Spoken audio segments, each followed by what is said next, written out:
in the channel. You're live. Hello folks, hello everyone, this is a jam-packed explosion tonight. As always, every single week we bring you everything from the MMO world, everything from news to the roundtable discussion, which will be all later on in the show. I know all of you out there love your MMOs like as much as we do. I know this person on tonight doesn't love it as much as us, but you know what? We're gonna introduce him to the MMO world. We will win him over, I think. And yeah, I am the Mosh. So I'm bringing you everything, all the goods of this show. I'm talking about the goods. First up, where can we be without the man, Nebraska Dave? Say hello to the audience. Hello, everyone. Awesome. And we're joined by the Adam. Hey, what's up, guys? And we're also joined tonight, if you look to your right hand side on your screen there, you can see Cosmic. What's up?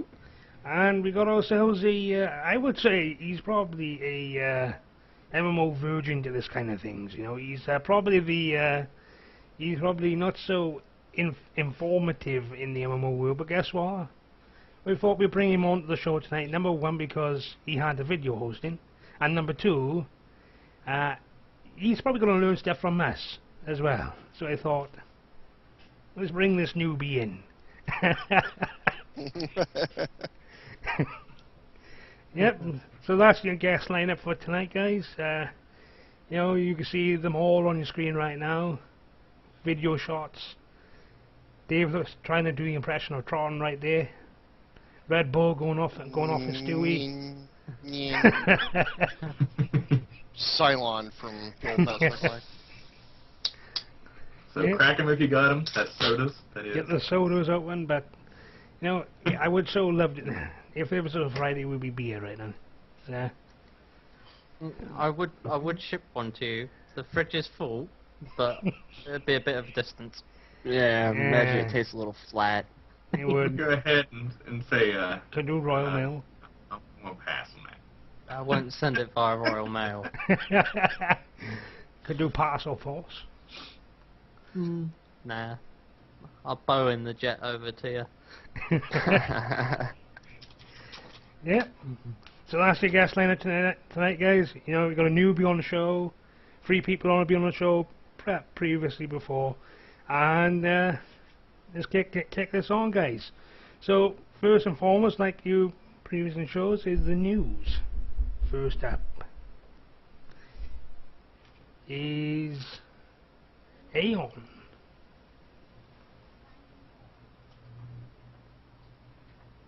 All right. Are we losing? He's still gotta be here. I'm here. No, he's there. Okay. Yeah, just reading it. Lost my bearings there for a second, guys. It was yeah, so we got Aeon. I know 2 people been playing Aeon lately. Have you been playing anything? You're talking about me and Cosmic. Yeah, I played a little bit earlier today and realized I was like, wow, this game actually runs very fucking smooth on my system. But to be able to go back through in the very beginning areas, Cosmic would be able to tell you about that one. I didn't do the opening areas. It's all right. It's pretty much still the same from what I've seen so far, from what I remember. So, but I mean, it's just nice that, you know, they kind of gave us time to go back in with this event that they're having.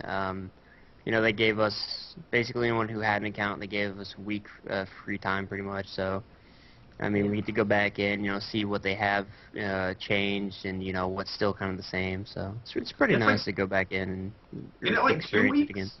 Like 2 weeks until March the 12th? Oh, okay, yeah. 2 weeks. Yeah. What's Steve for the free to play? When do they go free to play? They actually. They were just saying sometime this year. Did they actually give an actual date? I thought honestly that it was right around that March 12th that it was going to go to free to play. It's in March that it's supposed to go free to play. Update on this news website says it was posted 3 hours ago that they were saying like this spring. Yeah.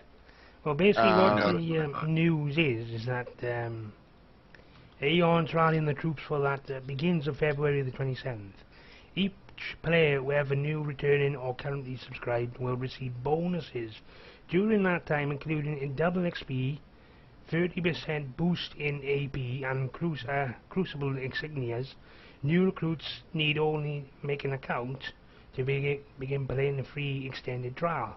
Returning veterans will play for free through Master 12. All those who are currently serving along with the returning veterans will benefit from more medals and relic loot drops from fortresses. So what do you think, guys? Reading that for probably the lead up to the free-to-play, that is. I'm really hoping this game goes somewhere. I did enjoy playing it a long time ago. The only problem is that it's a little bit of a grind past 30, which, I don't know. I mean, we see games like SOTOR that you can grind it out within a month, and then you have a couple of people in here themselves. They go too quick. Himself grinded it out, then he's like, there's nothing to do. One thing I have noticed that I personally don't remember from the original release of Aeon that I noticed today when I was playing is I was leveling this character. Every level they would say it was like a questionnaire, but it really wasn't. You know, you just check a little box. You know, there's only one box there, so you're like, oh, okay. You do that and you choose an item you want, and they'd give you free stuff. So, you know, I ended up getting some free gear, you know, some weapons and some potions and stuff. So, I mean, that alone, I was just like, I thought, like, instantly, you know, oh, this is, you know, like, something leading up to the whole free-to-play thing. So, there are little things in there that kind of hint off at the whole free-to-play. Yeah, I mean, when you were describing that, it reminded me, I know, like, Perfect World and, let's see, what is it, Jade Dynasty from which is also another Perfect World game, by the way. They do something kind of similar for your first few levels, is give you stuff every level as you level up to like 10, 20, something around there. And I was wondering whether or not that might be what they're implementing for part of their free-to-play. Yeah, another one that I saw that you typically see in the free-to-play, like MMOs and stuff like that, was, again, not sure because it's been forever since I played the original release, but when I went to go delete my one of my characters, basically had a 5-minute timer on it before it actually got deleted, so I was like, oh, that reminds me of free-to-play stuff. Oh, nice. Stewie, do you want the newbie to this big area that he's yet to discover?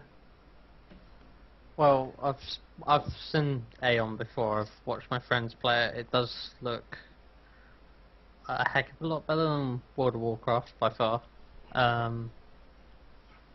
It would be probably one of my first MMOs to consider possibly playing along with SWTOR, if I ever actually did pick up an MMO. Well, it comes with the cost in this. But as soon as you go on free to play, you can. If you go into free to play, so you might as well pick it up when it goes free to play. At least then you won't be hurting your pocket. True. I might consider that actually, just to see what it's like firsthand. It'll be interesting for me because you know, the other title that's going to be coming up later on in the round table is that Aeon came closest to that Dark Age of Camelot with the Abyss system. You know, dude, the Abyss system, that is awesome, like absolutely awesome. I got telling Cosmic about it. They're getting to the Abyss of where you're fighting for like fortresses and stuff like that. So you have a you know, an NCP. God, I can't even talk anymore. But you have a AI controlled guard at the NPC. bottom. Yeah, I don't know why I've been messing it up like that. I mean, NPACP. Can I get it even straight in my head? But you have an NC. Yeah, see, did it again. NPC at the freaking bottom of this fortress, and you're fighting it. And then you have the other, the other race that's coming down and trying to kill you, while you're trying to take over this. So they're trying to fight this boss off, and it's the first one, who gets the most damage on the thing, and it like drops it. So, just a matter of doing that, and then all of a sudden, next thing you know is you see, oh, well, here comes, another race in, and they're trying to kill you, and you have 3 people trying to fight this thing and trying to fight you, and it's this massive chaos battle, and it's freaking amazing. Definitely, some people should go online and watch some of the videos of that stuff. It's absolutely amazing. Absolutely amazing. What I can remember from the launch of Aeon is that I got to 25, went into the Abyss, and I can remember that this one huge fortress, and right at the bottom of the fortress is boss, right at the bottom of it, and you have to literally work your way down it, and hopefully that you can get down there without getting attacked by the other enemy faction. And this is at the time when, for me, is when the NPC faction was invading to try and take it back. So the it's crazy mayhem. Yeah, and I gotta say that I'm thinking about even checking it out myself, since SWOTOR right now is boring me to death. Yeah.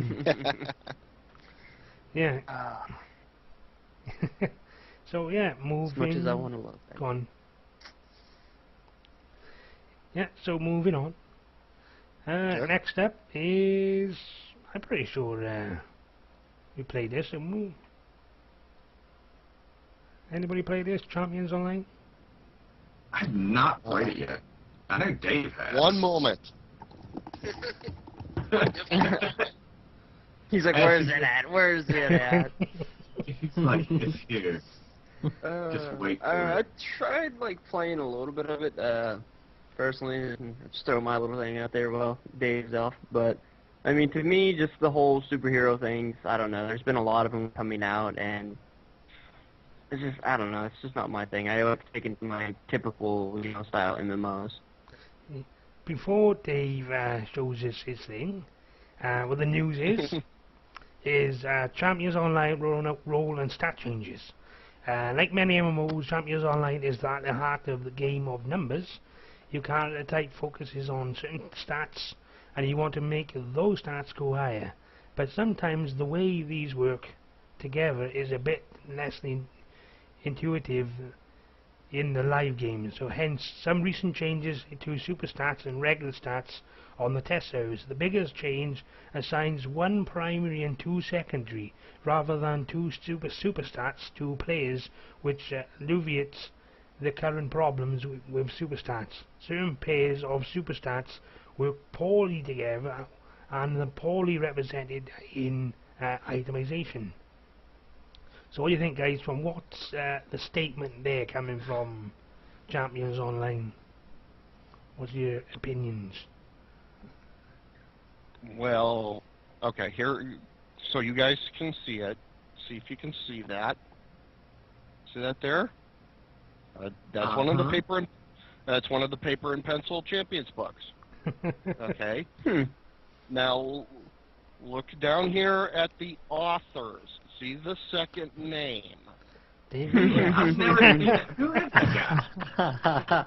Who is that guy? Nice. Yes, I wrote this book for Champions. Champions I played Champions for many, many years on the paper and pencil. So when I saw that the game was coming out, I was going like, yes! And then I played it and went, no! And issues. It is not... the other 2 superhero games out on the market... my things are focusing in and out. The other 2 MMO games on the market, City of Heroes and DC Online, have better graphics, they have better combat, they have better gameplay. Period. I mean, all across the board.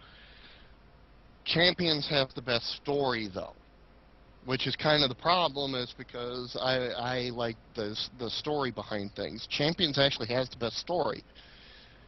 The problem is also the game is not really the paper and pencil. The paper and pencil has the stats work way differently than they do in the MMO. So the changes they made in the stats, I don't know. I mean, the problem is with it is that they relied too heavily on the stats in the MMO game than they do in the paper and pencil game. It's more important to have the powers than it is to have the stats. And that's not the way it is in the MMO. So the game is already skewed for stats, so you have Flavor of the Month builds. Yeah. And this is going to do the same. All this is going to do is just, okay, everybody respecs. Okay, yep, back to Flavor of the Month. That's all it's going to do. I can't see where it's going to improve the game that much. So they wowing it out, basically. Yeah. Yeah, I mean, it's very, the stats are king, and of course all of your equipment gives you stats, and that's never been the way it has been in the game. The stats allow you to hit, but the damage is independent of the power. So you could have a superpowered punch, but not all of your stuff does all the same kind of damage, and that's the way it is in the Champions game. And the diversity that was touted for selecting powers, because it doesn't have stat trees, as my ESPN goes off, it doesn't have the trees like both DC and City of Heroes do, where you're okay, I'm taking the fire tree and I'm going to have these fire things I can select kind of within the tree. This one you can pick and poke all your powers out, but since it's all dependent on the stats, you're not going to want to take, you know, weird side powers that may fit what you consider your character concept because of it. Yeah. Didn't you guys play it besides? Well, I played it for a little bit. I only go through the tutorial. It is free to play. It is free to play now, which I've not even touched it at all. I just don't know why. It's kind of one of those games where it's just like, for me, it's like, okay, you have, you know, City of Heroes, City of Villains all together, and then you have Champions. Which one am I going to play? I'm going to play the better one, which is, you know, City of Heroes. Yeah. I don't want to waste my hard drive space for this. Plus in City of Heroes and City of Heroes and in DC, the two direct rivals to this, you can play villains. You can't play the villains in Champions Online. No. So I think the Champions Online is more like the rip-off of the both, in the sense you could say, trying to mainstream it, when in fact all they've done is kind of, I don't know, do many people play Champions Online these days as much as they used to, or? Not as much as they used to, no. It's kind of one of those games where it hit hard, and then all of a sudden it's just like, Well, you also have to remember another thing about this game, which a lot of people may not know. It is, of course, it was done originally by Cryptic, and it was the game that they put up just before Star Trek Online. They perfected their game engine using Champions, and then, you know, applied it to Star Trek Online. That was their plan. Now you see how well Star Trek Online is doing compared to this game, which a lot of people are loving Star Trek Online. A lot of people are wanting, you know, a lot of people are sitting there saying, I don't really see anything that I really had to pay for, you know, to enjoy the game. And a lot of games out there, you feel like you have to pay to enjoy the game. So. Yeah. Champions is the same way. You don't have to pay to get anything special. You pay to unlock costume looks, mainly, which is what you do on Star Trek. It's not as big of a deal. Does Star Trek and Champions have a subscription option where, even though you got the free Yes, they do have the subscription. Yes, they have a subscription option. In fact, I have to say that I have a lifetime on Champions, so at any point in time I can go back to Champions. You know, and I played it for a little. I bought it because I support the game. I mean, come on, I support the game. I got another Yeah. book over here too that's got my name on it. Now my question: do you have when you pay the lifetime subscription? How much was that originally? When you just drop $100. Just Was it $100. $100 for just, and you don't have to ever pay subscription at all. Nope, I'm considered Jesus. subscribed the entire rest of the time. Damn. Yeah. See, I wish more games would do this. I wish SOTOR would do this. Be Yeah, like, I mean, Star Trek- DC. Star Trek is 200. Yeah, DCUO did it, and I mean it's really awesome because what they do with that is if you buy the lifetime subscription and the game eventually ends up going free to play or whatever, then if you had the lifetime subscription, you still have it, but you're just a lifetime premium like fucking member on it. So you basically still keep that status even when it goes free to play. So you still get all the good perks. I really Yeah, wish they would do this to all games later on. I really do. Yeah. Like later on.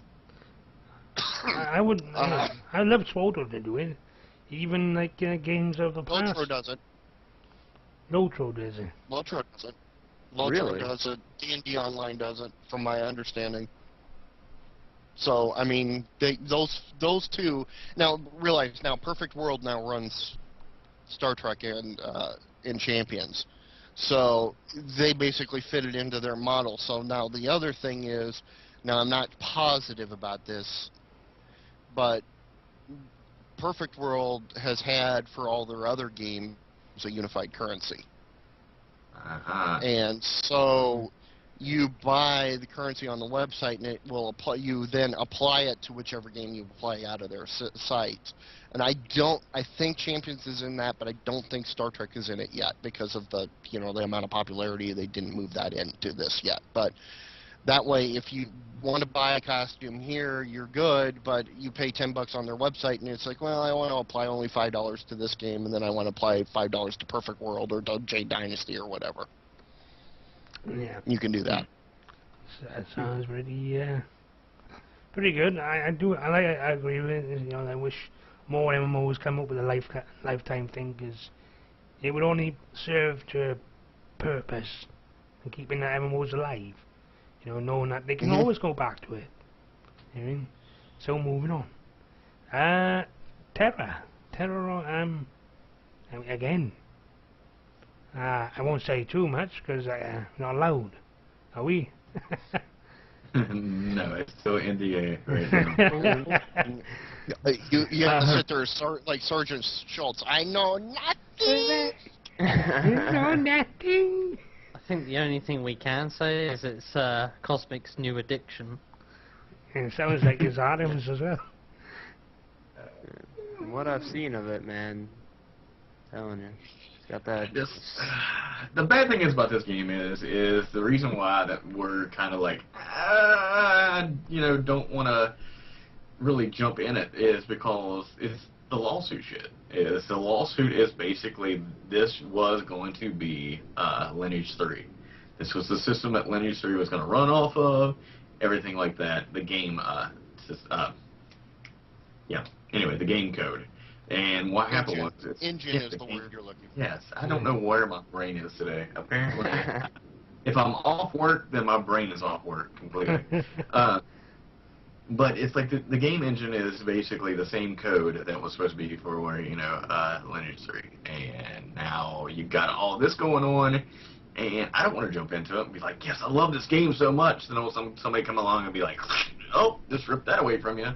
Yeah, I mean that is definitely really one of the things that keep me from even really looking too much into this game.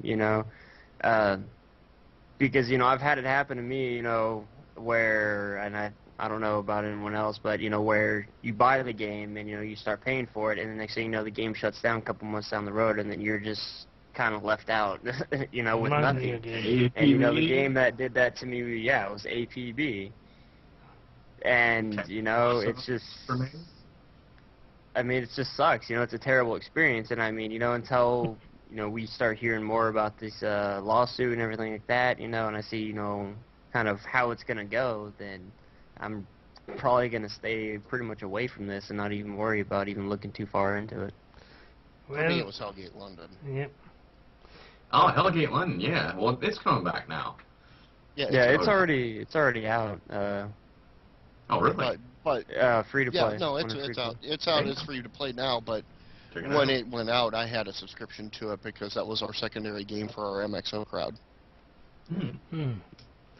Well, See, basically, I go on, Adam. oh, I was gonna say like mine was Tabula Rasa. Oh Was yeah, one I for me. played that. I played it hardcore into it. One thing I kind of bitched about was there really wasn't PvP in it, which there should have been. And it's like basically they screwed it. It's like, okay, well, here we go. Oh, you enjoy this game? Oh, well, it's shutting down. And I'm like, what? People are playing this game. You're shutting it down already? Really? I mean, And I can remember on Tabula Rasa where you go into that one area, and basically the mobs would spawn in to take over the bases. That was which new was to me. awesome. Which runs me back to maybe like thinking about going back to Rift, because why it's like the NPCs take over towns. You can't do a quest in that town until you take the town back over and stuff like that. But like it's conquest amazing. controls, isn't it? Which is a world changing all the time. But basically what they're saying for Terra Online is Terra's store experiences massive failure. Hen Massey sending out beta invites by hand.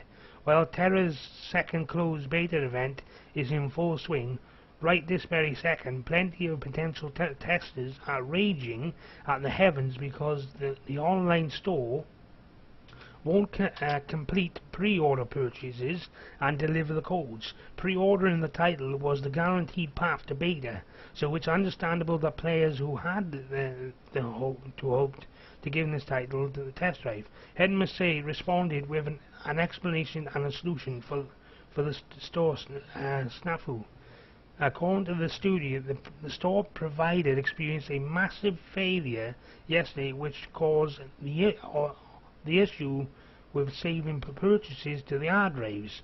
The vendor is attempting to fix it, but there is no ETA when the task might be completed. So what do you think, guys, for Terra? Well, there you go. I think you're all ready. it's gonna hurt them probably a little bit. I mean, because already, when you advertise it, we're like, all right, yeah, you buy this, and you get the beta or whatever, and then people try to pre-order it and get in the beta and all that, and they pretty much get gypped out of it. I mean, it's really tends to get a lot of people angry and probably discourage them from wanting to continue forward with trying to get the game. So. Well, the thing is, the lawsuit thing that's going on with them. Now this.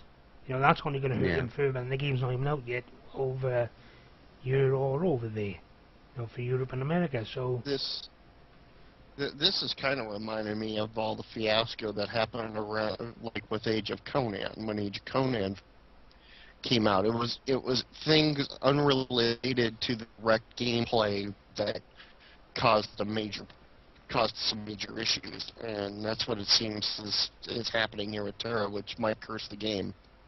Yep. I think it's Yeah. I think it's going to bring the end to that game before they know it. Yeah, that and the lawsuit. I mean, which is really sad because from all the videos and screenshots and stuff that I've seen about it, I mean, the combat system for, a pay-to-play game, looks awesome, and, the graphics actually look pretty amazing, too, from what I've seen. So, I mean, it's definitely has a lot of potential in my eyes to be a great MMO, but, it's just all these things, that keep happening to it that could just cripple it before it even really gets up and running, so. Especially the lawsuit. The lawsuit, depending on how much money they get sued, if they people who are suing them are successful, that means less money for those people to use. I think, really, rather than suing them, they should just be like, right, well, you owe us a good percentage of royalty, just to keep the game going.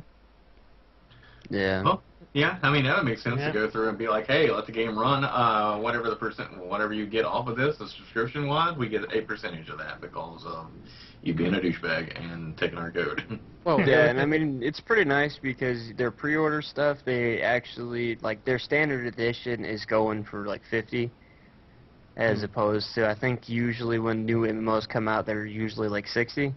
But I mean, you can get their standard edition for 50, and then you can get their collector's edition for 60. So I mean, you look at that. How many people are going to just be dishing out, for the collector's edition? So they could make, potentially a lot of money off this. So if they do, end up just going the route like, oh yeah, pay us, pretty much some of what you end up making off of it and all that, then I mean, well, you'll very make more profitable money off for- of it rather than a court case. Yeah. Yeah. Might as well. It's a, Yeah. it's a sad thing really with Terra, because it does look like a good game, and I hope it doesn't kill it or kill itself like a lot of these MMOs done lately. So, Yeah. Quite a lot. moving on. Me and Adam know a lot about this. Yeah, same clan together when we didn't realise that we were in it. Yeah, same clan again, and we didn't realize it. And same clan again, and we realize it. Yeah, that's right, guys. Darkfall 2.0. Darkfall slices away at the initial unforgiving experience with 2.0. With 2.0, new players will start out in a safe training zone that is designed to teach the fundamentals of the game without the risk of imminent ganking. Plus, the devs promise a nice adventure with an epic ending to boot. The other two systems are coming up with a way to protect mount theft and to encourage the player economy. Mounts in 2.0 will remember their owners for a time, and any thief will have to contend with being branded a criminal and come under fire by guard NPCs. Finally, new markets will appear in all major cities and allow players to buy, sell and place orders for others to fill.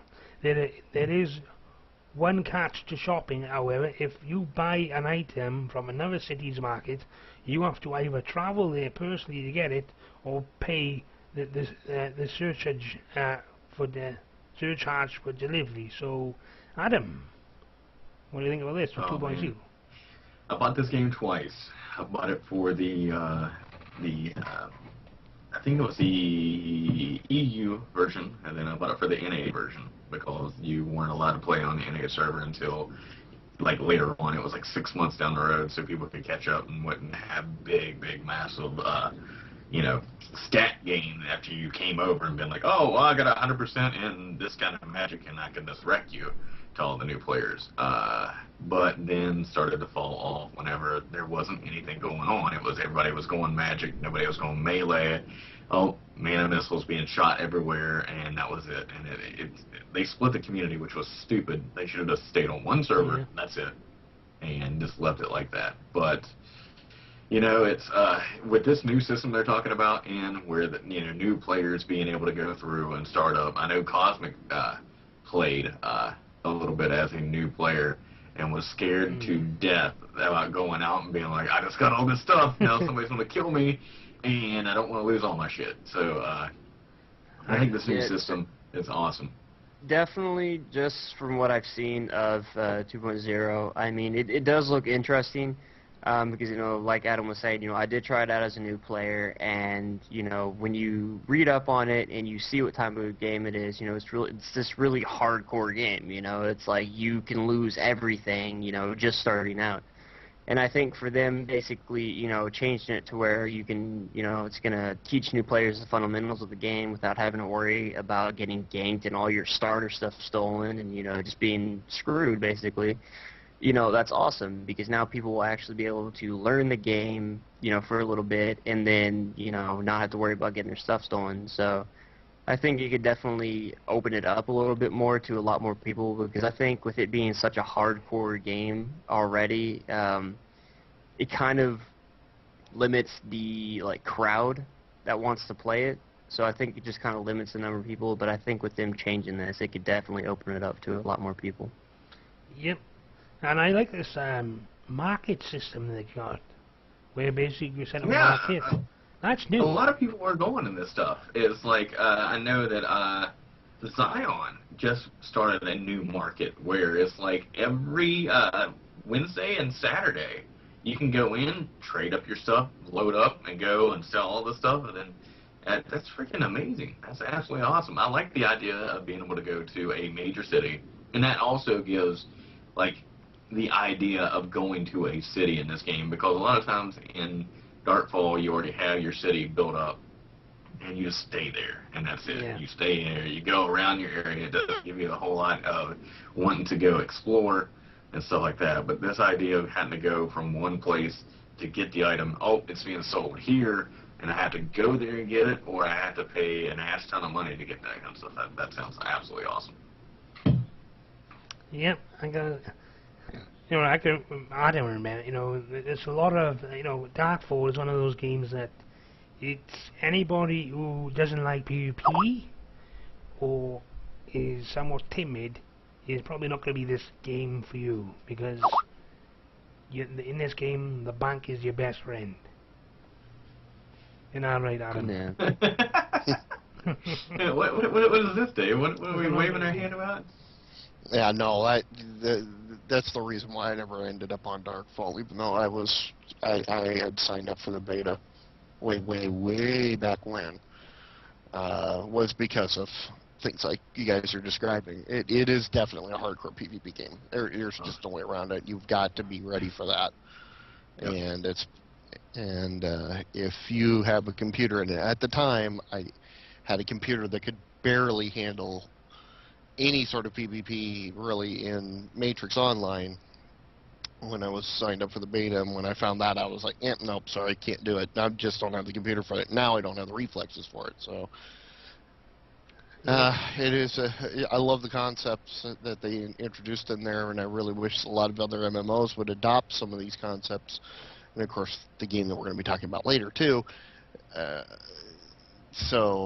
But never happened, and they really.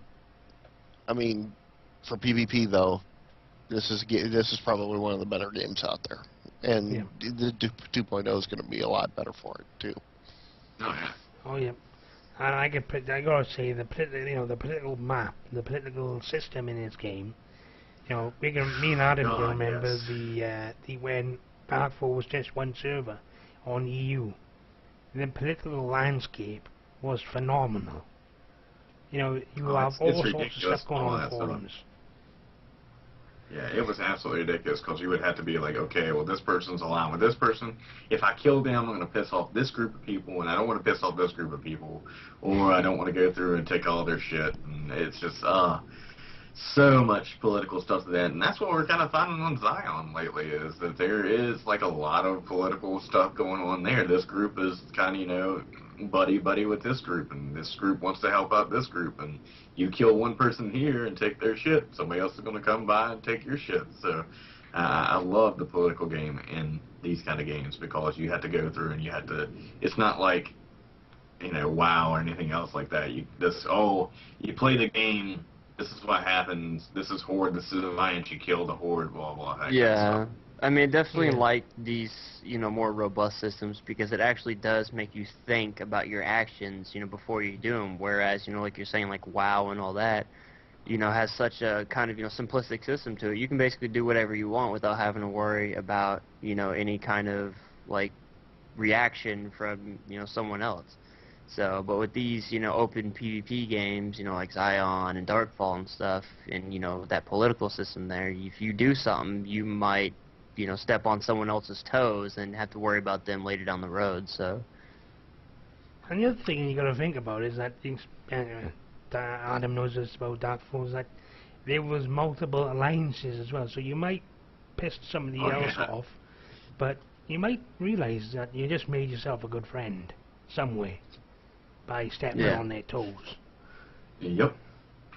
I mean, we did that when we were part of VG. We did that against Hyperion, you know, and then finds out that we're making friends with the goons, which was yeah, that really that really reminds me of Guild Wars 1 with their guild system that they had, because they actually had alliances on Guild Wars, so you'd have, like, you know, your guild, and you could be allied with, like, all these different guilds. It was pretty awesome. Yep. So moving on. talking about Guild Wars. That was actually a pretty good segue of, in Guild Wars you can do this, but now there's Guild Wars 2. It's what I do, man. It's what I do. I set up for the next story. It's my job. He set it up pretty well, I gotta say. And like I said, Guild Wars 2. Guild Wars 2 beta sign-ups pressing on for the millionth sign-up. After an exciting 48 hours, the Guild Wars 2 beta sign-up session left ArenaNet a little less than 10,000 sign-ups short of 1 million. Rather than settling for this already impressive number, the folks at ArenaNet have decided to keep going until they hit the million application mark. So what do you think, guys? 1 million sign-ups for beta? I think hopefully this is a game that breaks the mold of subscriptions right here. Because, from what I'm seeing from this is you buy the game, you don't do a subscription. You get to play the game whenever you want to play it, log into it, don't get burnt out, and being like, oh, I have to play this every day because I'm paying for it. And I really hope that this, takes over completely, takes over.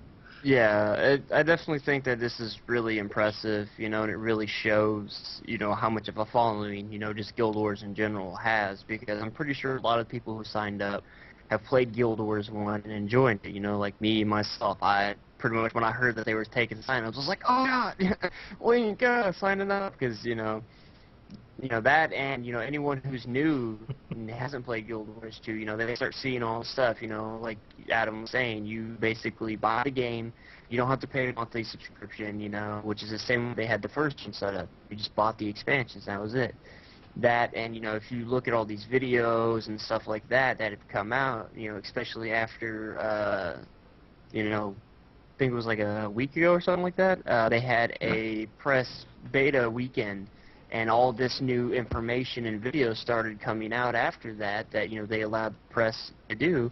So, I've seen, they got a faster PvP, their faster combat system, that, and, just the way they basically take questing. They've redone a lot of their stuff and improved it.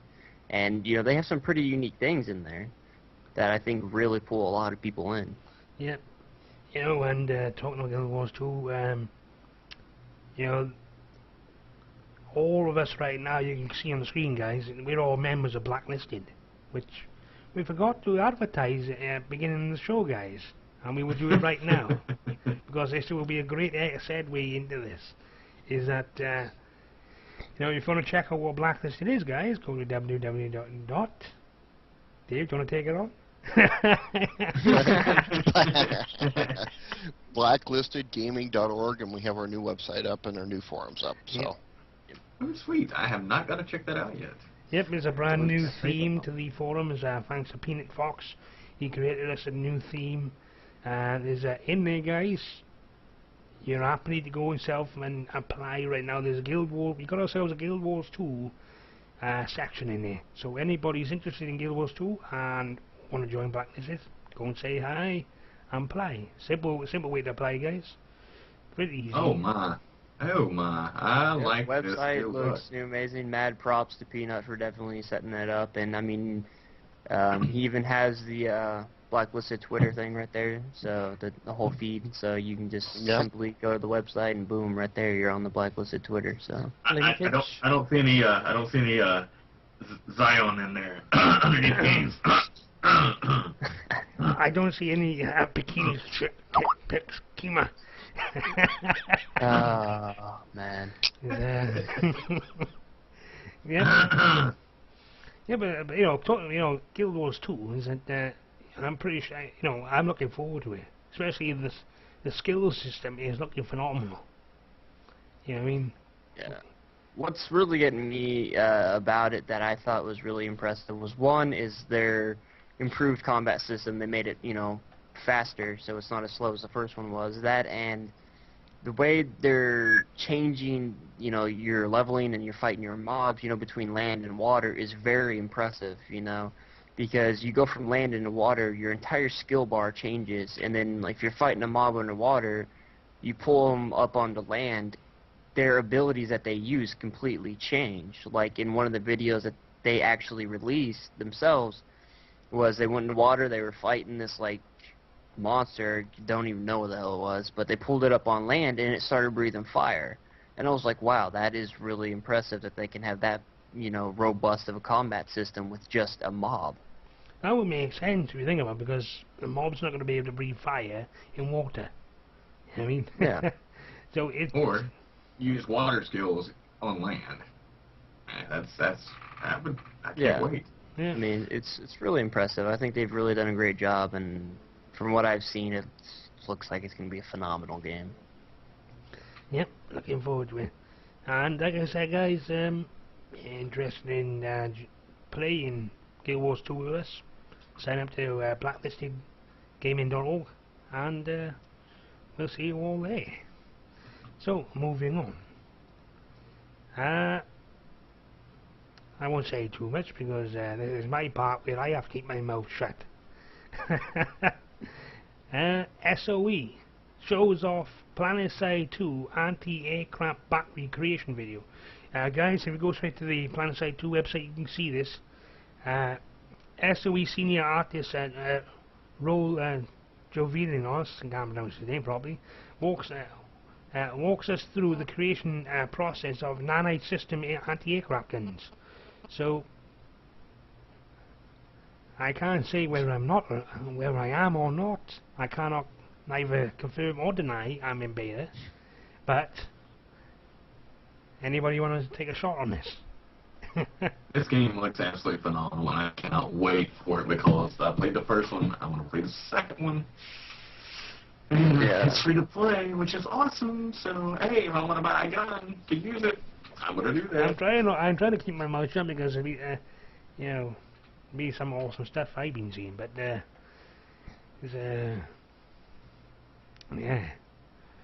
I gotta since you know, the thing is, since they're showing the anti-aircraft gun, I can say a little bit about that.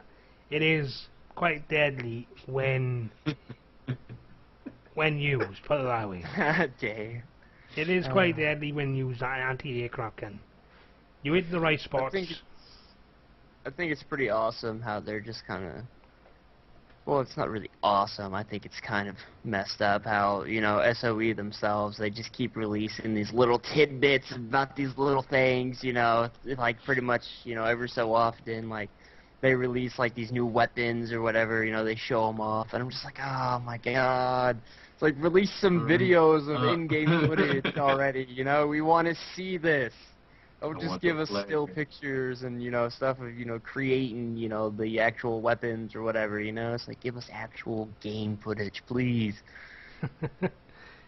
He just wants the game now. Is it? They're just I'm telling you, man, they're just... Trolling had it with you. them. Yeah, about had it with them and they're trolling. They need to hurry up too, man. Cause I'm like going, come on, dude. Seriously, let's let me play the effing game. Yeah. I know. But it's kind of worrying me though that they're showing, you know, these things being made, but how far along are we until this game gets released? And that's the thing I want to know. I want to quite know a while off yet. when this game's being released, and I want to play it. Another 5 years. Yeah, man. definitely just from what I saw in the first one, because played the first one back in its like open beta and stuff like that, and I actually kept track of it back then.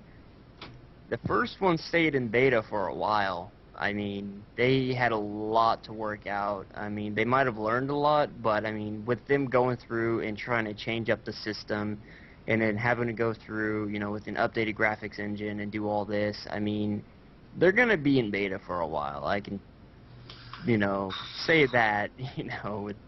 It's killing me. Probably the way to think and look at this is, do you like Unreal Tournament? Yes. Unreal Tournament? That's pretty alright. Slow it down a little bit. Do you like Quake? Yeah. Slow it down. Slow it down a little bit. Do you like anything? Return to Castle From what I Wolfenstein. was... Now, see that I don't care for. Castle Wolfenstein. What about Battlefield 3 then? Now, Battlefield 3. Yeah, that's what I was gonna say. From like the trailers and all that stuff or whatever, just from the way I seen, how the graphics look or whatever, and just from what they showed in the videos that they've released so far, it really did seem like it had more of a kind of Battlefield, kind of Call of Duty-ish kind of feel to it. So I think it could be very interesting. Yeah, the good way for me to describe it is think of Unreal Tournaments mixed with Battlefield 3, but slow down the pace of Unreal Tournament. See, the big thing I can't wait for is to be able to go through and have a group of us together and be like, all right, guys, you're good at flying a plane. Cosmic, get in the plane. I'm good at the ground stuff. I'll get in this ground unit. You get in this ground unit, Mosh, and, Dave, let's get in this, and bam, hit it up all at once. There you go. The other thing you get in there is that... Stu can be the commander behind us telling us to go. Hey, I'm good on the ground and in the air, so... Ground in the air, huh? Yep. That's what some of the girls say about me, but anyway. Oh. God. Should I be scared right now, or should I be running far, far away? Rainbow. Not far enough. Is that, I can say this, is that, the squads, I can say it because they've said this in an interview before, is that the actual squad leader stuff, skills, is something to behold, I'm going to say, but I won't say too much because I can see some of it already, or seen it. Can't say much. Not allowed. So You moving just on. Keep my mouth shut. Slap on the wrist for you, Welsh. Yeah. Next one is... Next one is, well, considering that we mentioned it in the video, I'm going to mention it now. SWTOR, or Star Wars, The Old Republic. Yeah. The news on this is BioWare average SWTOR play sessions tops 4 hours. Star Wars The Old Republic players are consuming game content in 4 to 6 hour sessions on average, according to Kotaku and BioWare bigwig Greg, can't pronounce his name, but when they play, their sessions are reserved, he said recently. So what do you think, guys? 4 hour sessions for SWTOR? Yeah, they're probably 4 hour sessions of sitting there trying to be able to get in a flashpoint together. That's probably what it is. Hey, looking for a group. Hey, looking for a hardware. Hey, how about some boredom? That's. I think most of that comes in is. I think what most of that's coming from with the their average play session, whatever, is from people leveling, because you get so immersed in the storyline that you end up, even if you go in there and start saying, oh man, forget the cinematics, I'm not gonna watch them, I'm not gonna watch the cutscenes and stuff. They're so awesome, you just have to. You end up doing it anyways. So you end up taking that extra time to go through these quests to just watch the cutscenes and stuff. So I think that's where they're getting most of their numbers from. But what? I'll say that 4 hours. That 4 hours a night. That's about what I was basically doing there for quite a while. How about now? So how about now? I'll be lucky to get 4 hours a week, but it's not because it's not the same reasons you guys have. It's just because of the fact that it burned me out by playing it that much. To me, I've got 7 more characters to get to level 50. I mean, that's the way I'm approaching it, but it's like, I just did all this for this one, I'll skip it. I'm just kind of burned out right at the moment, just because I did do it, what I consider for myself fairly intensely for quite a while. You guys who took PvP, especially you, Cosmic, and even somewhat you, Welsh, there's only so many times you can do a hut ball. Yeah. And that's that factors into your guys' experience with it, and that's why you guys have gotten bored with it, is because we really haven't done much as a guild with the hard modes yet, just because we've had a hard time getting everybody up to 50 and being around. So it just the factors are conspiring against us on this. Yep, they are. And the SWTOR bad luck is tampering down on us. But hopefully we can get some of that back. Me and Akima trying to. The big thing is for me is it's like, and I really hate to say this, it's like, it's one thing for me to sit there and whether or not I'm going to subscribe to something and sit there and beat myself up in the head saying, do I enjoy this enough to pay for it? And right now, that's the problem with me. I'm going, am I really enjoying this enough to pay for it? And I was going to unsubscribe the other night, and then all of a sudden, before I could, all of a sudden, next thing I know, I looked on my credit card, and it's like, thank you for subscribing for another month. And I'm like, what the hell? Oh, shit. I didn't realize that I did that. So, I went through it, you know. Been there, done that, got the T-shirt. Yeah, and I'm like, been resubscribed for another 6 months. Yeah, and I'm like,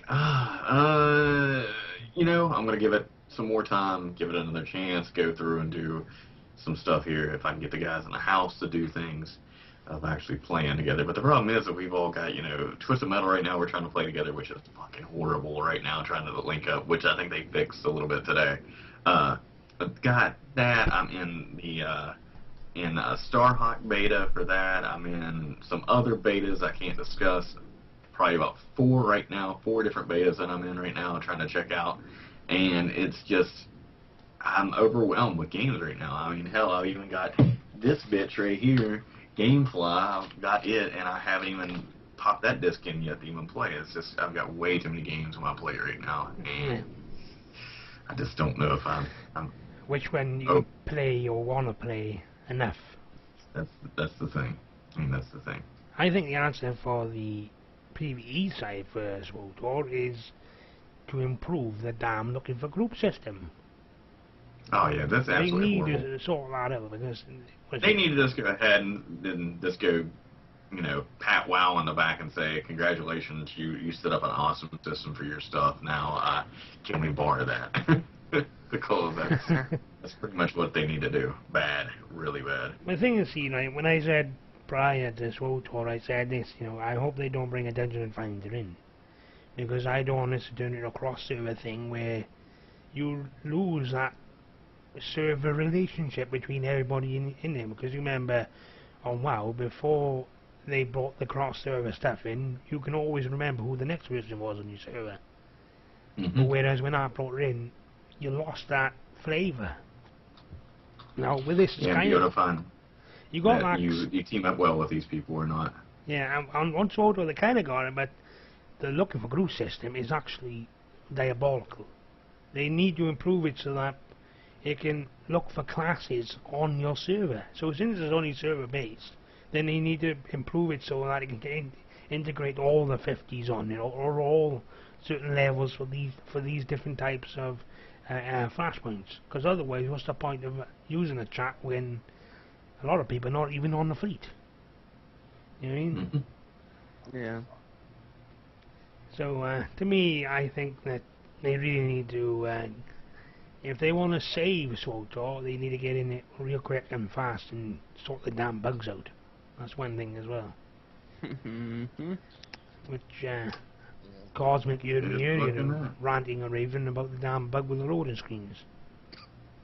Yeah. The problem they're going to run into with this is actually twofold. One, I mean, you're going to keep the Star Wars fan base. I mean, that's what a majority of the Star Trek fan base, online is, the original fans. You're going to keep them no matter what you do. Your real gamers are going to drift away, and it's no fault of their own. It's the problem is these days, with so many games out there and so many other things that are taking away from your time, you're not going to have the time to fix these games. They don't have I don't care how many staff they have, they don't have the staff to do it. And with other MMOs coming out, I mean, like we say, we got Terra coming out. You know, we got pushed back a bit with the Secret World, but that's fine. And now I heard of another thing that's going on here which I was going to bring up after the end of this BioWare discussion, and which is going to draw people away, and there's going to be so many MMOs and so many other games to draw people away from you. They just don't. They're not going to have the staff to hold up. I really don't think so. I don't think they are. I don't think they can. I mean, it's no fault. Like I said, it's no fault of their own. But one of the flaws in these MMOs is if you're going to broadcast and having PvP, you need to be able to do more than just a couple battlegrounds and in this case, a couple operations and hard modes. You just became WoW at this point in time, and one of our dearest friends was mentioning this the other day. Of course, I kind of got upset about it, but it's the truth. They're starting down the WoW path, and I don't know if they're going to be able to right the ship fast enough to not go into that trap. And the thing is you have to add more PvE to this, you got to have full voice over this stuff. Yep. You got to have voice actors on this, and you got to do, all that shit again, and you're like, oh my god, okay, that's going to take a while. You're going to have to pay somebody else to do that. That's more money out, So it's just, I was thinking about the other day. Okay, I was going to say, the only way you're going to add anything into the game for PvE, for at least, you can't add the ones that are currently there. You can't expand it really without what you're talking about. With the expansion, you're going to have to do all 8 characters again, which means that's at least 8 voice actors that you're going to have to be. The only other way you're going to get it up to add more content to this game, especially if you're talking the lower level content, what are you going to do? You have to create other races, and you're going to have to create everything from 1 to 50. And I got thinking about the other day of whether or not, I jump in way too soon on MMOs. I got thinking about that. I was like, maybe I just need to wait about a year for an MMO and wait until they get all those bugs ironed out, they get all the content there, and then I'm not going to burn myself out of being I'm level 50. What do I do? I don't know what to do. I have no clue what to do now. And so that's the thing for me. I really think I waited 6 months before I got into WoW compared to everybody else because I was in EverQuest and EverQuest 2. I jumped immediately into EverQuest 2 and then waited on WoW. I think that might be why I lasted as long as I did on WoW, is just because of that, because I still had a lot of stuff to do. In this case, we jumped in right day 1, hell, technically negative day 4, and we burned through the content, and it's that you get one of two things. You either get bored because you burn through the content, or you burn yourself out. You guys got bored, I burned out.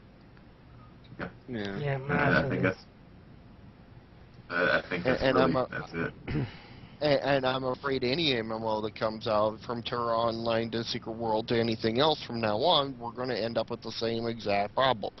We're either going to burn ourselves out or get bored. I think the thing comes with me is it's got to be one of those things where I'm not looking at my experience bar. And that's a big thing for me, is get me immersed into the game where I don't look at, oh man, I need to be this level. What level? I'm this level. Damn it. Okay, keep grind to get to that level. I think that's really where it comes with Zion with me, is I'm not grinding to get a level of certain things. I'm enjoying the gameplay of what I'm doing. So. Well, yeah, and I mean that's really kind of what I'm hoping is going to happen with like Guild Wars 2 as well, for me personally, is because they're changing up the play style, from what, we're probably going to be used to. I mean, they're definitely changing up, the way that you interact with the mobs and everything like that. So I think having that extra experience in there is going to probably hopefully change it up a little bit more. Well, Guild Wars works in a different fashion, and that is actually one of its advantages in this case, which actually may help us in some ways, is the fact that, the original Guild Wars, you only went to level 20. Yeah. And if you wanted to, you could create a level 20 right off the bat. Yep. And you didn't have the gear, but, you eventually got the gear anyways. So you have... In that case, that entire game was built on the PvP at the end. Mm-hmm. And it was just built different compared to everything else. All these other games are really, honestly, well, with the exception of like Darkfall and Dark Age of Camelot, and those are built with the PvE first, and that's the key to the game, is the PvE up until you get to the end, and then it's like tacked on as an afterthought. Yeah. And I think that's where games like this blow up for the hardcore PvP type gamers like you, like Cosmic is, and I know Welshie is. For me, I still got stuff to do, but because I was in a rush to get up there to where you guys were, I was in a rush. Yeah. And it boggled my mind. I mean, I didn't get to level 50 finally in City of Heroes until 8 years into the game. I mean, that's, the kind of person I am, is I'm the one that experiments with 17,000 characters and stuff. You guys all do one character all the way up to 50, so I'm the alcoholic, You guys, I have 12 characters on Champions Online, 4 of them are max level.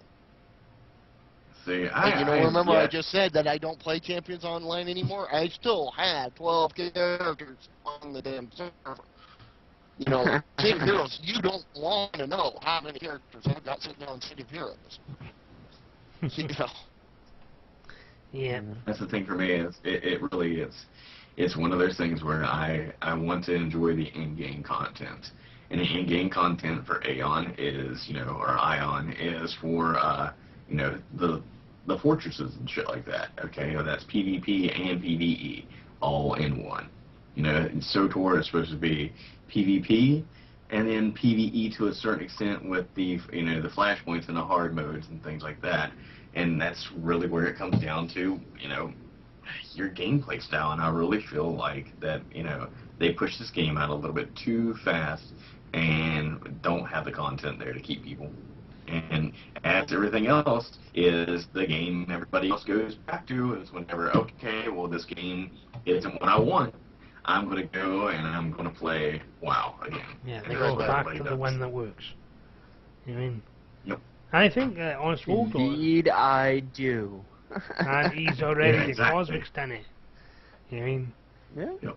Is that, for me, that, I think personally, Bioware is missing a boat here with, they got Helm, where you got PvP, but I think what they could do with that is take, pick up the ball and run with, basically, look at Aeon, look at Camelot, create a planet where you've got PvE and PvP all at once, just on that planet, or more planets. And the other ball that they're missing is space combat. Yeah, it's absolutely horrible. That space combat is awful. Alright, it looks fun once or twice, going around on rails, but come on. Look at Star Trek Online. I can go around in my spaceship wherever the fuck I want. So, you know what I mean? So, I just think that they need to look at the game and think there's a lot more to be done with this game, and they need to hurry up and get it done before this game, before they kill it. Yeah. Otherwise EA is going to be on Bioware's back for wondering why on earth there's such a subscription drop and why their stocks are falling. So EA ain't going to be happy. Oh no, they will be really mad. Yep.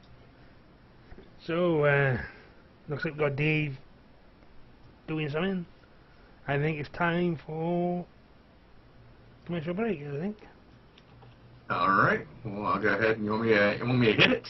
Yep, so after this commercial break, guys, we'll be hitting the main segment of the show, so see you after this. Commercial. Nice. And if you still hear us right now, you're a turd because you have ad blocker on, or you got some kind of thing that or the system isn't working right. And then that would be JTV's thing being, or Twitch, should we say, it's fault. So it's all your fault, Twitch, not us. Alright, and we're back. And We're back. Yep. So guys, yep, we're back. All of us back. Stewie's off doing something. We got Dave back with us. Stewie's here with his Battlefield 3 jacket, is it? Is that jacket? Battlefield 3? Yep. Yeah. Let me zip it up. Yeah, and basically guys, we are a part of the show where we are on the round table. For those that are new, don't know what the damn round table is, this is basically what it is, guys. The round table is that we take a MMO aspect, or whatever it is within the MMO world, whether it be guilds, PvE, PvP, whatever it is, or a game title, we'll take it, we'll pick it out, dissect it, pros, cons, works, does it work, does it not, whatever. We'll take it and we'll throw it out to you, and then we'll say to you guys, buy it, try it, or bin it. So tonight's one is an old favourite of mine, I'm gonna say. One of my all-time favourites. Not just because of how old it is and because of nostalgia, but because it was the one game that brought RVR in. And those who are wondering what RVR is, anybody want to know? Who answer it? Who wants to say it? What, RVR? Realm versus Realm? Realm versus Realm. And what was the first game to bring it in? Which was, I think this game called Dark Age of Camelot, which Yeah. needs to come out with a part 2. Gosh. I think that's an answer to all the MMO problems, isn't it? Dark Age of Camelot 2. Yeah, go waste your time on Warhammer Online and make it the old Warhammer Online, not the new crap. But no, we'll go back and take it back to the old style, like, which makes no damn sense at all. I don't understand that, but yeah.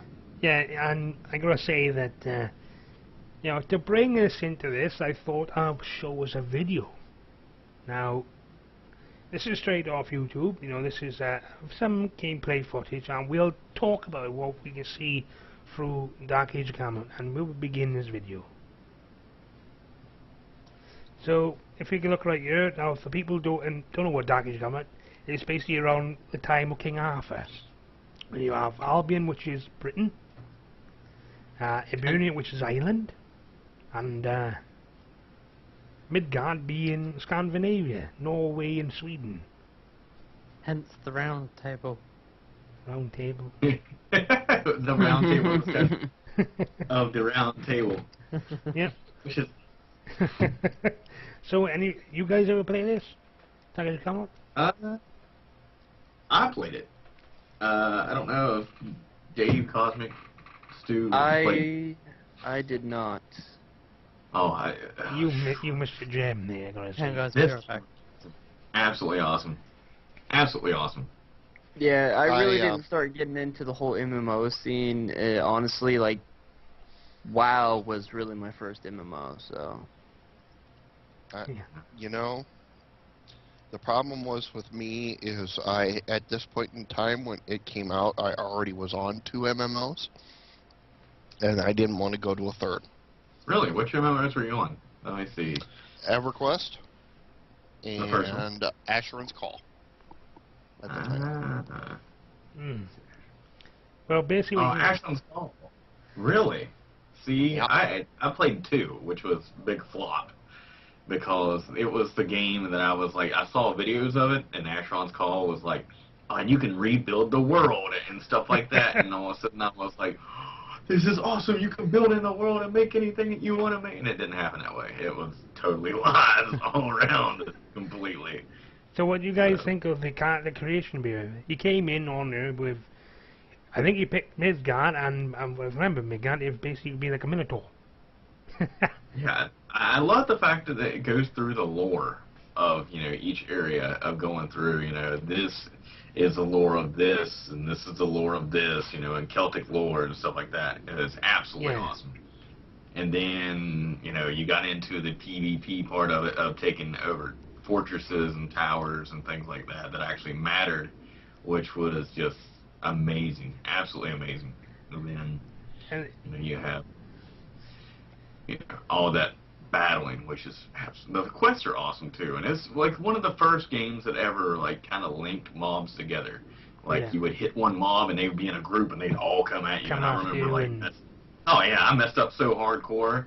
There was this stuff by the stream, and I was like, all right, I'm gonna pick one, hit that one, and then I'm gonna go get the other ones. And I had the UO ideas and the EverQuest ideas in my head, and I'm going, all right, I'm gonna go hit that one guy, take him out, bring the other ones back in later on. Then all of a sudden I hit one, they all came at me, and I'm like, oh shit, I have no clue what to do. I gotta run, get out of here. So. Yeah, if you're looking at the graphics for you now, even, what is it, 10, 11 years? How Yeah. long was this game? It seems like a decade. It's been a while, and it's went through 2 graphical updates. The first, it looked like EverQuest, the first EverQuest. It kind of looked like that when it first came out. And then after this, it's absolutely awesome. Yeah, you know, when Yeah, and I do gotta say, one thing I do like about these, the older MMOs and stuff is they seem to have a lot more, choices with, like, races and stuff like that. I mean, nowadays you're starting to get into it where they're kind of limited it down to, like, you got, like, 2 or 3 races, you know, Exactly. and all that, and it's just like, Which come to think, Dark Age Comet, each realm, I would say realm being Midgard, Albion, and Ebernia, classes were different. You know, if I picked, say for example, Albion, I could be a wizard, I could be a necromancer, I could be a knight, I could be a paladin, right? But if I went Midgard, it'd be different. I could be a rune master. You know what I mean? It would actually suit the Norse type stuff, you know, the thing of being Vikings. Or if I went to Ebernia, you'd have elves. You know, it'd be an island, which a lot of the Irish will be a bit annoyed about, having elves in Ireland. But, it's, and if I can remember what I started out on Dark Age Camelot, I can remember arriving in Camelot, coming out of this, I don't remember, there was a little village outside Camelot called Coombs, right? Yep. And a lot of people don't realise Coombs is an actual village in Bristol, in England. And then basically if you go north, actually back into Camelot and you go north, and you've got this big hill, and then basically you take a left and you follow a road, and then you take a left again, and then basically where that takes you is a place in Wales. And all the mobs are all named after Welsh names, Celtic names, and the actual areas are named after Wales. So what they've done is actually looked at the Arthurian law for Albion and implemented it. They've done the same for Ebernia. By far one of the best combat systems that I've played in a long time. Even though it was, you know, hitting 1, 2, 3, 4, you know, that kind of button hitting, I guess you could say. But it was absolutely amazing. You had to actually think about what the hell you were doing.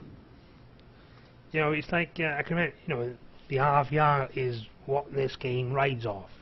You know, you go to the RVR zones, we had 3 areas, you know, 3 main areas, and you could very well take, say for example, a castle in Midgard, but all of a sudden you might find yourself, you and the Midgardians fighting it out between Albion and Midgard, but all of a sudden Ebernia might decide to turn up, and there might be a freeway for one fortress. But not or yet, back on Albion, you might find that Midgard's taking like half of your territory, all the castles, but then all of a sudden, from out of nowhere, Ebernia might come up from the rear on Midgard and start taking their stuff. Yep, and it was absolutely phenomenal. So what are you guys thinking of from what you've seen here for ones who've never played this game? 10 years? Definitely looks like it would have been a game to, you know, that would have been very interesting, you know, back then. I mean, I do hate the fact that, you know, WoW was, you know, my first MMO or whatever, you know. I mean, I really wish I could have got into the, you know, older MMOs and stuff before, you know, to actually kind of witness them and see how much the actual, you know, genre has come along and changed, so. I'm waiting for the next the next generation of MMOs is where it's action based, of you actually targeting and actually going through and have to worry about hitting stuff around you, your group, your friends, all that stuff, and not just be like, I'm swinging a sword and I'm hitting you, but I'm not really hitting you and stuff like that. Because, I mean, that's why I'm kind of hoping for Terra, right now, because it has that system in it, and, as far as pay-to-play goes, it's, so far, from what I know, it's the first pay-to-play game to actually implement that system, So, I mean, for the pay-to-play market, if Terra succeeds, and it can, stay alive, it could actually, have potential to push that into, more MMOs that come out. I mean, I know, Dragon's Nest and Vindictus have done it with, the free-to-play, so... I'm just waiting for the real to play. To me, the answer to the problem with MMOs is Dark Age of Camelot 2. They just need to take this and upgrade the graphics. That's all they need. Oh yeah, if they just upgrade the graphics on it, I'd be set. That's all they need, because I hate waiting for a game though. That's the problem. Is I hate waiting for a game. When they announced Dark Ages of Camelot 2, I'm losing my mind. Because I hate waiting for Guild Wars 2. Guild Wars 2. The thing is, see, like games like WoW, for example, took a lot of their aspects from EverQuest and Dark Age of Camelot. You know what I mean? Yeah. Well, back then, if you look at that, the UI was pretty basic. This is before WoW simplified it. You know what I mean? But even then, you can use it, you can manage it. I mean, nothing fancy. But for what, a 10 years old game, 11, 12 years old game, doesn't still look too bad, considering we're 12 years on. Yeah, it doesn't look too bad. Yeah, for what it was back in the day, dude, it was awesome. Absolutely awesome. Yeah, to this day, I still wish that I would have kept playing and kept playing and kept playing and kept playing and not wasted my time with all these other ones. Yeah, a lot of these older games still got, you got these new MMOs coming out, and they seem to forget that these older ones still keep doing things that these new ones are not. You know what I mean? Well, exactly. And to be honest, they had to dumb down the game. I think they've had to dumb down the games because of our wonderful education system. Kids can't handle them. And I agree with Mel that this game was ahead of its time, Dark Age of Camelot. No, major. Yeah, there are some things that I really wish MMOs, would start, implementing more. Like the whole like guild-based type thing. Like Guild Wars had, guild halls and all that stuff. Vanguard Saga of Heroes had the the player-owned ships. So you can go out, in the water, and you have your ship and you sail around the world. I think that's awesome. And I think like with Blizzard's next MMO, if they do an expansive world or something that's gonna, whether it be modern day or what, if it's gonna be huge and have like the islands like WoW does, then I think they should try to implement something like that, because I mean there's a lot of stuff you can do with that. And just go ahead. Oh, I was going to say, just like they're saying in the chat with Live Shatter, it's like, people all the time, you hear it constantly all the time of, hey, why don't they just do another graphic update and bump this up and give it, just that little extra polish. And I agree. I want Dark Age of Camelot 2. I want it bad. Yeah, Dark Age. The thing is, a lot of people don't realize, before they did, Dark Age of Camelot brought in the Atlantis expansion. Alright, I didn't like it that much, the Atlantis expansion, but even to this day, the RVR system in Dark Age of Camelot is head and shoulders above the rest right now. The only thing that comes close is Aeon with the Abyss system. You know what I mean? And, they tried to do it with Warhammer, and it wasn't. It sucked bad. It sucked fucking bad. And the answer to Mythic's problem at the time was not Warhammer, Dark Age of Camelot 2. That was their answer, because if they did it then, now Warcraft would have been in trouble, because people remember the first Dark Age of Camelot. Yep. Again, no offense to WoW and players of WoW, because hell, I played for many, many years. It was dumbed down, and that's where a lot of these games became dumbed down, and a lot of these innovations were lost. Like I said, I didn't play Dark Age of Camelot. It was really two reasons. One, I am not a PvP person, so it's kind of, back then especially, I definitely was not interested in PvP. And like I said, I already had 2 MMOs that I was playing religiously. And I had a guild on one and a guild on the other that composed of really good friends on both of them that were the twain shall meet. So I had a situation there where I was splitting time and everything else, and that just didn't lend itself to a third MMO, especially one that had PvP, which I was not enamored with at the time. So that's where I was with it. The graphics, as to what I'm looking at there, are equivalent to something like Perfect World or still today. I mean, the graphics are still not bad. I mean, it's just they need, I don't know, maybe they just need to, like you guys say, just upgrade the graphics and then maybe introduce a 4th faction just for, anything. to mix things up a bit on it, like if a group of German dwarves or something, Or they bring in the Germanic tribes that are dwarves, more dwarfish. What So you have do with Dark dwarves Age in there or Camelot? something, just something different, Well, considering Dark Age Camelot is based on that Arthurian legend, they brought the Atlantis thing in. They could really do the Greek thing, bring the Greeks in. Yeah, well, that might be pushing it a little bit, but it would be Rome, because there was popes in Arthurian legend. There was the discussion of a pope at one point in time. Christianity existed, so that would be late Roman Empire or Holy Roman Empire. Yep, they can easily do the Romans, bring them in. The ending of the Roman Empire coming in. So. Or well, like I said, it would be either the ending of the Roman Empire or the beginnings of Charlemagne. Yeah.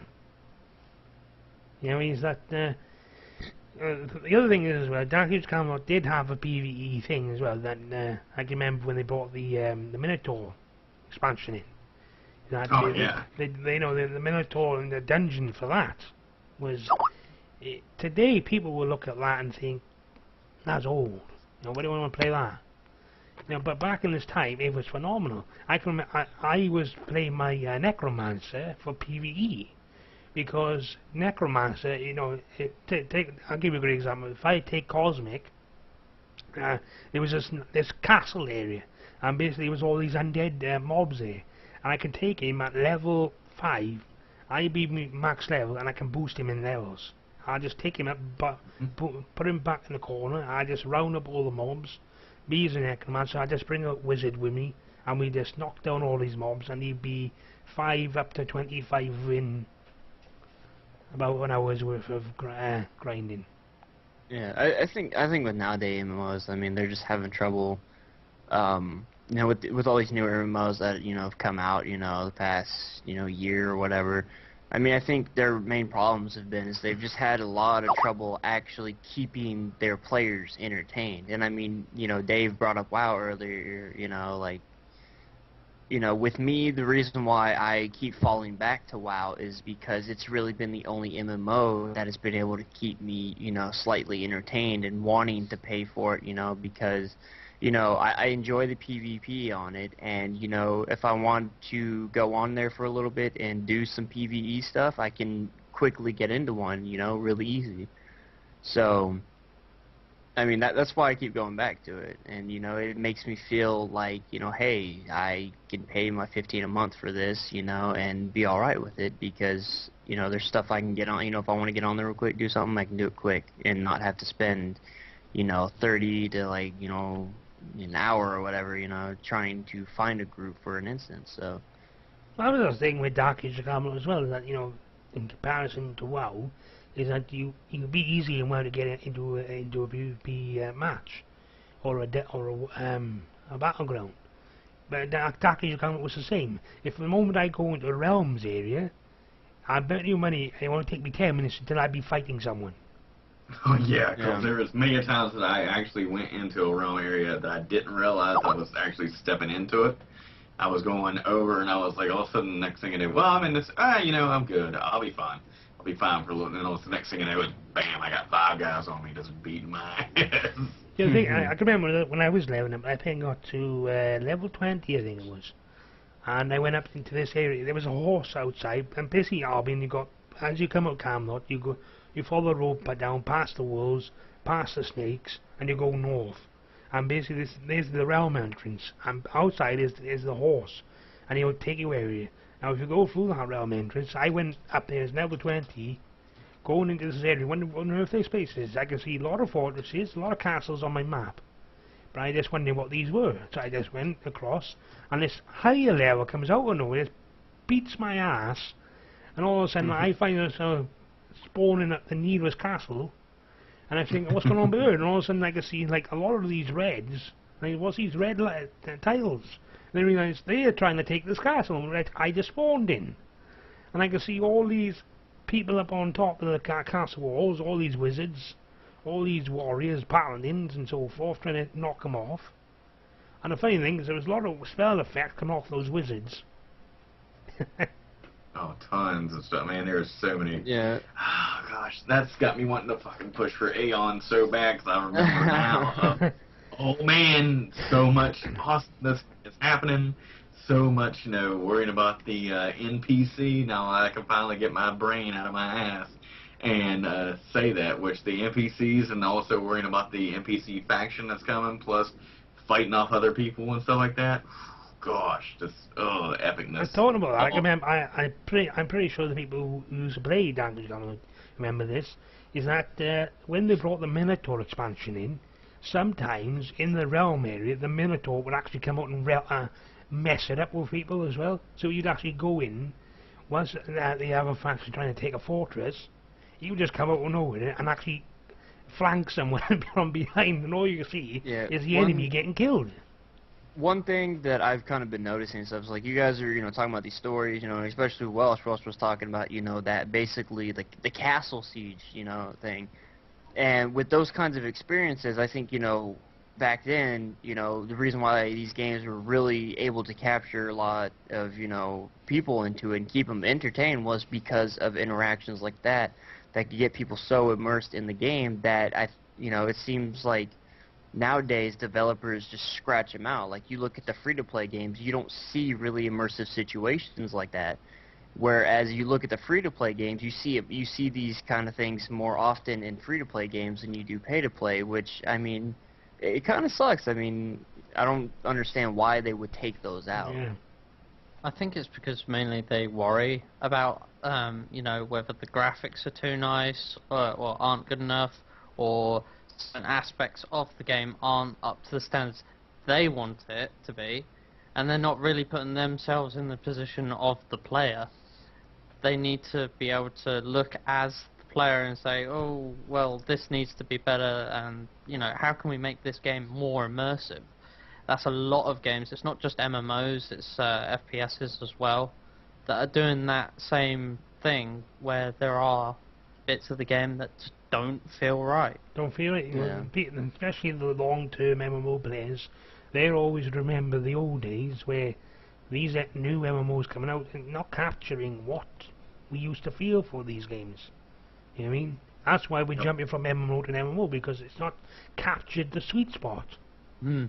You know what I mean? You're trying to find that one that reminds me of, oh, I remember the time when we did this, and remember that one time in this MMO, and I think that's really what it is. I think that everybody's trying to go back to that. And That's so hard to find. yeah, I think that's why. Sorry, I think that's why everyone after a while goes back to World of Warcraft, because they can capture that moment over and over again. Yep. Yeah. Not as good as the first time, but they'll still be able to redo. The same Yeah, I things. mean, everyone has, that one, MMO that they can keep referring back to, like, I know Adam and, Welch, and, you guys, refer back to, Darkfall, every now and then, about, experiences you had, and I mean, that's awesome. And nowadays, I'm really, like, you're looking at these free-to-play games that are, coming out, like, this year and stuff like that, and they seem to have a lot more, quality put into the actual play experience than some of these, pay-to-play ones. So, I don't know. Me personally, my just personal opinion is that we might see, more free-to-plays, or I hope we do, so that way, they can worry about the quality instead of worrying about just trying to, like, oh my god, this is going to be pay-to-play, we have to bring these graphics in, or whatever. Yeah. That's the problem. Is I think a lot of companies are focusing way too much on the graphics of stuff, and they don't realize, games like WoW don't have the graphics, but they have the gameplay, and that's the thing. The graphics, the sound, don't get me wrong. I do like what Star Wars did with the sound, but I think they overemphasized the sound too much, and they lost some of the gameplay in the process. And to me, what's going to keep me in a game is the gameplay. Yeah. That's why I bought Skyrim. Oh my god, what wonderful graphics. I hate the gameplay. I'm not playing it because of that. I'm not going to even bother to play it because it frustrates me. DC Universe Online, an MMO. Awesome graphics. You can't, for a superhero game, it's got the best graphics. The interface pisses me off so much, I literally threw my controller across the room with it. You can't have that. I'm going to walk away from that game. And that's where I'm at. The other thing that keeps me in a game, of course, is friends. And that's a big thing. And that's the other thing, Star Wars. Okay, I made friends with all these guys that are here in this channel and who are unblacklisted. I've made friends with a lot of them. And that's all great and dandy and everything like that. But I will never have that experience like what I had when I had EverQuest people. My EverQuest guild, which half the guild was from Omaha, which is where I live. And I knew these people. And I game paper and pencil with these people. I did at the time. And that experience, I can't, even though I've got, my little group of friends that play these MMOs with me, I'll never have that kind of experience again, and I know it. So I'm always looking for something like that in that kind of experience. This is kind of as much a promo video for Blacklisted, but because you guys have helped out with that, and that's why I'm sticking around as much as I am. I think when these other games, especially Guild Wars 2 and especially Secret World, because that's the two games we're focusing on now. We have been focusing on Star Wars, and we're still trying, but let's be honest, we've got a guild of 90-plus people, and how many of them are playing Star Wars? 20. Yep. And I think that kind of proves the point that people are looking for that MMO to come out and hit the sweet spot on most people. If it hits the sweet spot, then they got a winner. But right now, no, not one MMO to date has done it.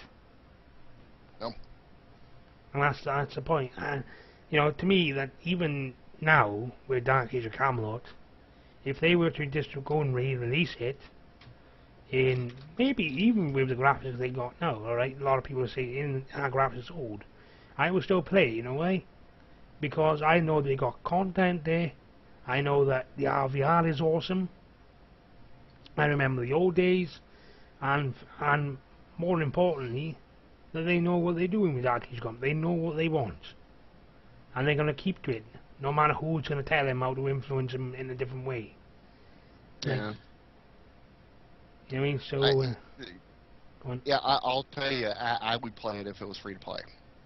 Yep. The fact it's still subscription, I would say something, but I just can't. I just can't. I would say something, I but just I'm not can't do it. allowed on here. But I think Adam knows what I mean by that. There is a way to play it, No but I clue. won't say a word. Right, no, I'm I understand, but what I'm saying though for the general public, if it was a free to play issue, if it had moved to free to play by now, I probably would be playing it. I think a lot of people would still be playing it. You know, if they went free to play, I think a lot of people would go back to it. Just to remember. Nostalgia. You know what I mean? Yeah, I mean, you Nostalgia's look a lot. at, you know, you got EverQuest 1 and 2, I believe. I believe the first one went free to play, but I mean, you know, they just It pretty much happened, recently. I don't think it has quite yet, but it's coming. Yeah, I mean, so you know, they're pretty much, you know, going free to play, you know, after like 7, you know, plus years. I mean, so it's like, you know, all these people, you know, who basically used to play it, you know, and, you know, kind of got out to it for, you know, these, you know, newer MMOs and stuff, they can now go back to them and be like, oh, yeah, you know, and then they can have that, you know, those memories back and be like, oh, yeah, I remember when we did this and this, you know, I mean, you can have that. Yeah. So basically, to wrap this up, so for Dark Age of Camelot, would you say buy it, try it, or bin it? Stewie. Even though you Well, new to this. I wasn't here for majority of the thing because my dad came in from work. I'm just gonna say try it. 14-day free trial on the website. There you go. We have 14-day trial. Awesome game. I think there's one server left, and that's kind of sad, but yeah, it's. Well, after so long, one server is enough for them. Dave, Yeah, probably. buy it, try it, or bin it. I will try it. Adam, Try it. Adam, buy it, try it, bin it. I'm saying 14-day trial. Hit that thing. See what's going Give on it a with go. it. Cosmic, buy it, try it. Try it. Try it. We've got a 14-day trial, so why not give it a go? Yeah. So, yep, same for me. I would say buy it, but that's because it's one of my favorites. I'm being biased on it. So, yeah. Yeah, so there you are, guys. And there's your overwhelming response to Dark Age Camelot. Try it. So that wraps that up. This is the part of the show where we describe to you what is LagSpike TV. Adam, do you want to give it a go? What is LagSpike TV? You can follow us at go to LagSpike.tv. That's we host shows, as you're seeing now, multiple different shows. Starting some couple new shows up. And so, yeah, there you go. Follow us on Twitter, twitter.com/LagSpike_TV, and also on Facebook, facebook.com/LagSpikeTV. There you go. Yep. You can go to www.blacklistedgaming.org. I got it right that thing. Yep. I Got got it it. next time. But Snap Cosmic. you know, just for repeating sake, Dave, you can do it as well. blacklistedgaming.org, and then also the Twitter is blacklistedtwit. Yep. That's You the blacklisted twit, you. I know. You were a twit. Aren't I though? Yep. Those a lovely twit.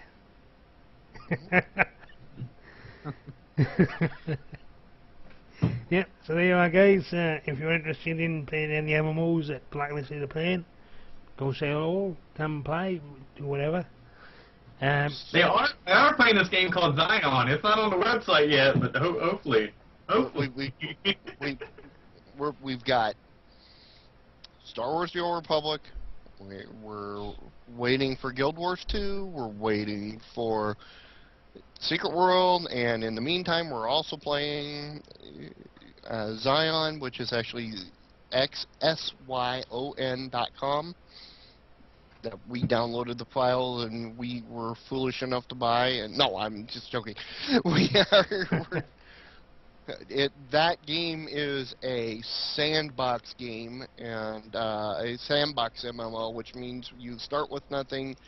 You literally start with nothing, and you build all the way up from your castle. You try to build a castle or whatever you do as a guild, and that's what we're doing right now. And start with nothing it's and saving build everything. Literally everything. and try to survive raccoon attacks right at them. Oh, wow. And Doe says he's preparing to be a Something pro like that. fisherman. Rabbits. And Rabbits. preparing to be a pro fisherman. Yep, there we There go. we go. We definitely need that in our group. Yep. A lot of fish. You love the fish. Those girls love the fish. Fishing, good. I know Keeman Fishing loves at the its fish. best. Yep. So there you are, guys. Also, follow the channel, guys. You know, peeps. Follow the channel. If you don't, I'd be angry. I know all of us will be very angry. Don't trust the angry Welshman. Yeah. Don't me be annoyed, because if I have to manually make you follow, it would not be nice. So Trust me, you don't want He'll go get John Barrowman to beat you up. or I can get Anthony Hawkins to do Hannibal Lecter. that. Oh, fuck that. I could get Christian Bale to do whatever. Go Batman on your ass, Batman, right? Yeah. Anyway, Alrighty. I said two Welshmen, Christian Bale and Anthony Hopkins. There we go. So, But we digress. yeah, so there you are, guys. Follow the channel. Go to www.lagspike.tv to see the shows and so forth. And check out Blacklist's website. New theme on it, new website, thanks to Peter Fox.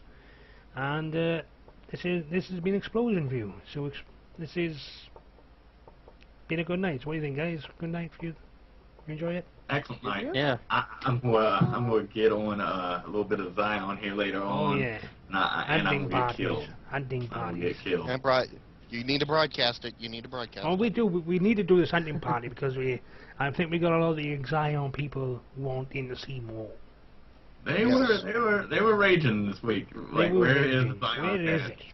Yep, we had that during our Halo 2 cast last night, so... And yeah, sorry about that, guys. My internet wasn't worth a crap to even like do anything with, because I didn't even do the relationship show, and calls. I'm not gonna sit here and be like, and we're not connected. And we're not we're connected. No, we're not connected. So yeah, absolutely horrible. So I just went to bed. I said, hell with it. I don't have the internet. I don't care. I'm going to bed. So there you are, then, guys. So basically, stay tuned. We might see Zion appear on here shortly, maybe not, maybe. But stay tuned anyway. If you just follow the channel, you'll find out, because you'll have it yourself emailed and then so forth. Or go through Facebook, Twitter, hit that up. It's always updated. And soon, through the website. Or you can romance Doe and romance Adam at the same time. Hopefully they can give you sneak peeks to all this. Nah. I'm kind of worried about the sneak peeks.